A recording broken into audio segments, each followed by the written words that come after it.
कल रात एक दोहा में एक अफगान मुआहिदा हुआ है, पहले ज़रा उस पे बात करते हैं। पाकिस्तान और अफ़गानिस्तान के दरमियान जंग बंदी का मुआहिदा हुआ है और उसकी मैं शराइत आपके सामने पहले रख दूँ, ताकि उसके बाद आपको अंदाज़ा हो जाएगा।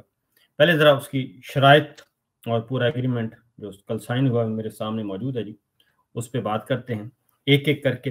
फिर एक आज सर जोड़ के बैठे हैं जनाब नवाज़ शरीफ साहब, शहबाज शरीफ साहब, मरीम साहिबा। आज उनकी मुलाकात हुई है और उस मुलाकात की खबर बड़ी दिलचस्प खबर है उनकी। मैं पहले ज़रा उसकी हेडलाइन सुनाता हूँ, वो ज़रा सुन लें, उसके बाद आपको आगे लेके चलते हैं। खबर है जी कि लाहौर से कि वज़ीर-ए-आज़म की जाती उम्रा में नवाज़ शरीफ से मुलाकात, और इस मुलाकात में बड़ा लतीफ़ा है कि पाक अफ़गान मुआहिदे से आगाह किया। ठीक है जी। वज़ीर-ए-आज़म शहबाज शरीफ ने जाती उम्रा लाहौर में मुस्लिम लीग नून के सदर नवाज़ शरीफ से मुलाकात की। वज़ीर-ए-आज़म ने नवाज़ शरीफ को पाक अफ़गान मुआहिदे से आगाह किया। मुलाकात में वज़ीर आला पंजाब मरियम नवाज़ ने भी शिरकत की और वज़ीर-ए-आज़म ने कहा कि दहशतगर्दी का मुकम्मल सफाया ही अमन की ज़मानत है। अब मैं बड़े ही हम हंस रहे थे थोड़ी देर पहले ना, कह के लगा के जब ये लीड पड़ी कि कहाँ अफ़गानिस्तान की पॉलिसी, कहाँ अफ़गानिस्तान का अमन और कहाँ नवाज़ शरीफ और कहाँ जाती उम्रा। उनके फरिश्तों को भी नहीं पता कि हो क्या रहा है, फरिश्तों को भी नहीं पता।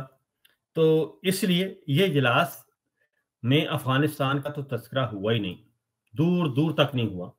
इन दिनों की मुलाकात ख़ानदानी मुलाकात थी और ख़ानदानी मुलाकात में आपको पता है कि पाकिस्तान या पाकिस्तान की सलामती या पाकिस्तान के मफादात या कौमी पॉलिसी तो डिस्कस होती ही नहीं है।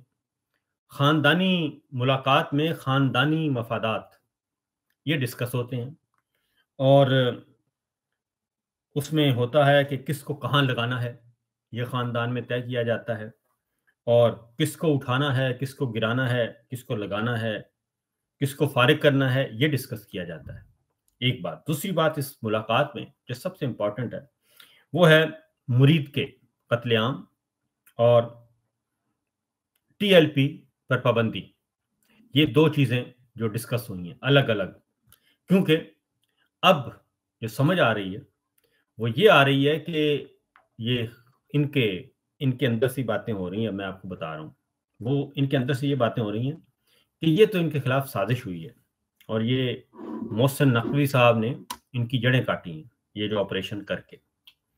और पंजाब में मुरीद के में ये ऑपरेशन, और इस्लामाबाद से पुलिस आई, इस्लामाबाद से रेंजर्स आई, इस्लामाबाद के आईजी आए और वो आके करके और फिर वो जश्न फतह मनाया उन्होंने, और फिर मोहसिन नकवी साहब का आना, फिर आईजी पंजाब का उसको बराह रास्त रिपोर्ट करना, ये सब कुछ जो है वो उसके बाद इनकी आपस में एक मीटिंग हुई और उस मीटिंग में उन्होंने कहा कि ये तो हमारा कबाड़ा कर दिया इन्होंने, क्योंकि हमारा तो जो वोट बैंक हम वापस हासिल करने की कोशिश कर रहे थे बड़े पोलाइट वे में, और पंजाब हमने वापस लेना था, और जो अहले सुन्नत वल जमात और बरेलवी स्कूल ऑफ थॉट का जो वोट था वो हमने वापस हासिल करना था।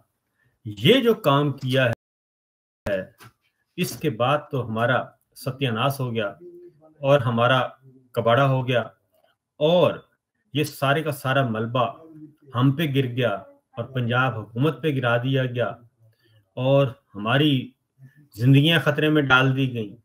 और पहले सिर्फ एक साद रिजवी साहब थे, तहरीक लब्बैक थी, वो नहीं संभाली जाती थी। अब तो सारी अहले सुन्नत वल जमात जो है वो सारा जमा होकर हमारे खिलाफ खड़े हो गए। यहाँ तक कि हमारे लगाए हुए इस्लामी नजरियाती कौंसिल के चेयरमैन डॉक्टर रागिब नईमी भी हमारे खिलाफ हो गए, मुफ्ती मुनीब भी हमारे खिलाफ हो गए। ये तो सारे के सारे हमारे खिलाफ हो गए। फिर मसाजिद को तालाबंदी कर दी गई, वो भी हमारे खिलाफ हो गए।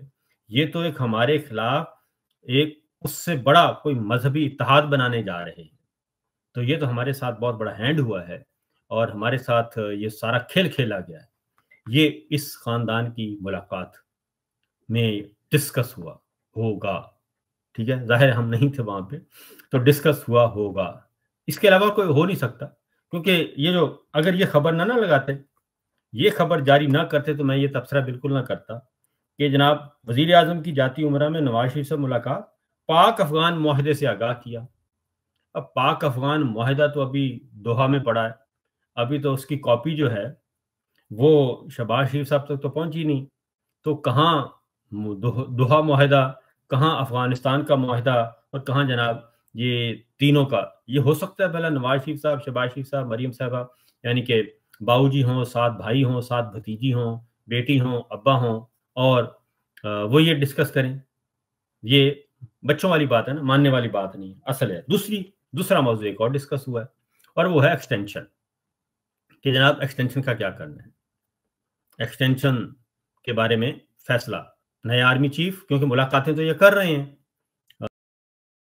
ایک میری پاس بڑی مستند اطلاع بہت پہلے دے دی تھی کہ ایک کور کمانڈر سے یہ تفصیلی ملاقات میاں صاحب کر چکے ہیں، اور اس ملاقات کا مطلب مطمع نظری یہ تھا، اور یہ خبر ملاقات انہوں نے 2 وجہ سے کی۔ ایک تو یہ کہ ادھر اگلے والوں کو لالی پاپ دے دیا کہ دیکھیں ہم نئے آرمی چیف کا آپشن بھی لے سکتے ہیں، اور اس لیے ہم آپ سے مل رہے ہیں، اور ادھر پیچھے جناب آصف منیر صاحب کو میسج دے دیا کہ دیکھیں ہمارے پاس آپشن موجود ہیں، تو آپ ہمارے نقش قدم پہ چلیں، ہمارے مطالبات پورے کریں، اور مری پلان کو پورا کریں، مری ایگریمنٹ کو، اور اس کے بعد لندن اور پھر جنیوا جو ہماری تواتر کے ساتھ طے چیزیں ہوئی ہیں ان کو پورا کریں اور آگے بڑھیں۔ اور یہ 28 نومبر سے پہلے 3 باتیں تھیں۔ ایک تھا، پہلی شرط تھی محسن نقوی صاحب کو ارریلیونٹ کر دیا جائے، وہ ارریلیونٹ ہوئے، لیکن مرید کے والے معاملے میں دوبارہ وہ میدان میں آ گئے، کیونکہ مرید کے والا ایشو جو ہے وہ وزارت داخلہ جو فیڈرل ہے اس نے خاص طور پہ اس میں دلچسپی لی، محسن نقوی صاحب اس میں واپس آ گئے۔ طلال چودھری صاحب کو اس لیے لگایا گیا تھا کہ اب وزارت داخلہ ہم دیکھیں گے۔ محسن نقوی صاحب کو جو مری میں طے ہوا تھا، مری کے بعد محسن نقوی صاحب جو ہیں وہ پی سی بی کے چیئرمین کے طور پہ صرف جانے جاتے تھے، اور وزارت داخلہ میں ان کا آنا جانا کم ہو گیا تھا، طلال چودھری صاحب ایکٹیو ہو گئے تھے۔ لیکن مرید کے والا معاملہ ہوا، ٹی ایل پی والا ہوا، تو دوبارہ محسن نقوی صاحب واپس آ گئے۔ تو اس کے بعد دوسری شرط تھی کہ 15 اکتوبر سے پہلے عمران خان صاحب کو توشہ خانہ میں سزائیں سنانی ہیں۔ 15 اکتوبر سے پہلے 15 اکتوبر گزر گیا، ابھی تک عمران خان کو توشہ خانہ میں سزا نہیں ہوئی، وہ 29 اکتوبر تک چلا گیا۔ تیسرا مطالبہ تھا کہ 9 مئی کے مقدمات میں بھی آپ نے ہمیں اشور کرنا ہے کہ عمران خان کو سزائیں سنائی جائیں گی، وہ بھی ابھی تک پورا نہیں ہو سکا۔ تیسرا یہ تھا کہ جنرل فیض حمید کو آپ نے سزا سنانی ہے، وہ بھی ایکسٹینشن سے پہلے سنائیں۔ تو جنرل فیض حمید کی کل ہیئرنگ تھی 18 اکتوبر کو، اور اس میں انہوں نے 7 بندوں کو بطور وٹنس کے انہوں نے کہا تو بلایا جائے۔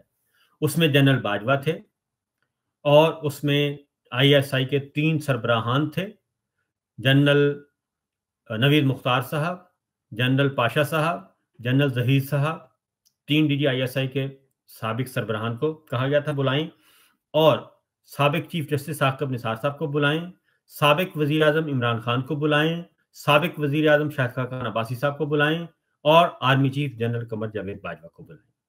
یہ ان کو نے ایک اور نام تھا، سابق D G I S P R lieutenant general Asif Ghafoor صاحب کو بلائیں۔ یہ نام انہوں نے دیے تھے کہ ان کو بلایا جائے، اور کل میں بھی چیک نہیں کر سکا فرینکلی کہ کون آیا، موسٹلی میرا خیال ہے موسٹلی نہیں آئے ہوں گے، اور اس لیے کیونکہ ادھر جنرل فیض صاحب نے کہا کہ ان ساروں کو بلائیں تاکہ دودھ کا دودھ اور پانی کا پانی سامنے آ سکے اور دیکھا جائے کہ کیا ہوتا ہے۔ تو یہ سارے کا سارا معاملہ ہو رہا ہے۔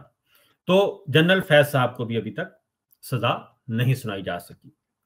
اب جنرل فیض کوئی جنرل فیض حمید نہیں ہے، وہ D G I S I ہے۔ سزا کس کو ہونی ہے؟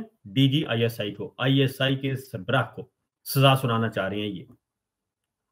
یہ نوٹ کر لیں، کیونکہ یہ فیض حمید، جنرل پاشا، جنرل ظہیر، یہ انڈیویجول کچھ بھی نہیں ہے، یہ وہ کہتے ہیں آئی ایس آئی کے سربراہ کو آپ سزا سنائیں، یہ ان کی ڈیمانڈ ہے۔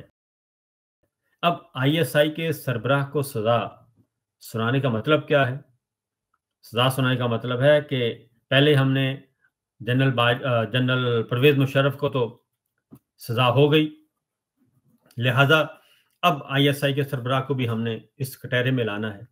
अब एक तो है नहीं, इसके बाद फिर अगली डिमांड आ जाएगी, फिर उससे अगली डिमांड आ जाएगी, वो मैं आपको बताऊंगा कि उससे अगली क्या क्या डिमांड इन्होंने रखी हुई हैं। तो ये सारा क्या सारा वो चीज़ें अभी तक पूरी नहीं हुई। तो लिहाजा जो आज जनाबे ये मुलाकात हुई है, बड़ी मुलाकात, उस मुलाकात में ये सारी बातें डिस्कस की गई हैं, क्योंकि मरी के बाद अगली मुलाकात हुई थी लंदन में, क्योंकि मियाँ साहब लंदन आ गए थे और लंदन से फिर जनेवा चले गए थे। सर्जरी जो भी है बकौल इन्हीं के वहाँ पे कोई सर्जरी हुई है, और बकौल ख्वाजा आसिफ साहब के डबल सर्जरी हुई है, डबल हार्ट सर्जरी हुई है। वो वल्लाह आलम, हमें नहीं मालूम कि वो क्या है क्या नहीं, अल्लाह ताला सेहत दे, हम यही कह सकते हैं। तो उसके बाद जनरल साहब भी आ गए थे इधर, शहबाज शरीफ साहब भी आ गए थे लंदन में। तो लंदन में मियाँ साहब थे, मियाँ साहब फिर यहाँ से चले गए थे जनेवा, और उसके बाद जनरल साहब ने शहबाज शरीफ साहब के साथ एक यहाँ पे प्रोग्राम करना था, वो उन्होंने छोड़ा, शहबाज शरीफ साहब को अलग किया और वो आगे निकल गए थे। तो ये भी हुआ था। फिर जनेवा में कोई मुलाकात हुई थी। अब ये देखना है, ये सूरत हाल है, ये सिचुएशन। तो इसलिए ये सारे मामला जो हैं ये इस तरीके से चल रहे हैं। तो